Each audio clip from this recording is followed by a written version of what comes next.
States of American president Donald Trump, Russia అధ్యక్షుడు Vladimir Putin Hungary రాజధాని బుడాపెస్ట్లో ఈ నెల ఆఖరులో సమావేశం భేటీ ఉంటుందని అమెరికా అధ్యక్షుడు స్వయంగానే ప్రకటించడం జరిగింది. దానికి రష్యా కూడా పాజిటివ్గా రియాక్ట్ అయింది. కానీ ఈ మధ్యలో ఏం జరుగుతుందంటే అసలు పుతిన్ ట్రంప్ల మధ్య ఈ భేటీ జరగకూడదని కొన్ని శక్తులు ప్రయత్నిస్తున్నాయి. ఏ విధంగా అంటే ఈ రోజు ఈయూలో అంటే నాటో దేశాలు, యూరోపియన్ కాంటినెంటల్లో నాటో దేశాల మధ్య విభజన వచ్చిందన్నట్టు మనకు తెలుస్తుంది.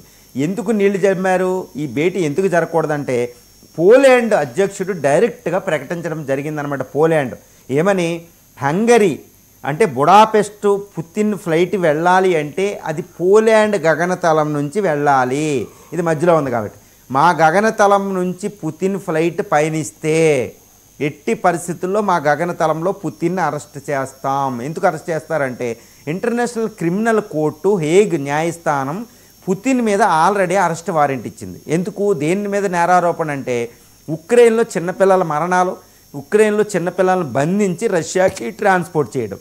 కాబట్టి ఈ ICC international criminal court Hague న్యాయస్థానం పుతిన్కి వ్యతిరేకంగా ట్రంప్ అరెస్ట్ వారెంట్ ఇష్యూ చేయదు. దాని ప్రకారం మేము సిగ్నేచర్ చేశాం కాబట్టి ఐసీసీలో మేము పుతిన్ని అరెస్ట్ చేయవలసిన బాధ్యత మా మీద ఉంది. కాబట్టి పుతిన్ మా గగనతలంలోకి వెళ్తే మా ఫైటర్ జెట్స్ని పంపించి ఈ పుతిన్ ఫైటర్ విమానాన్ని ఆపి మరీ అరెస్ట్ చేస్తామని పోలాండ్ ప్రకటించిందండి. ఇది తీవ్రమైన సంచలనం.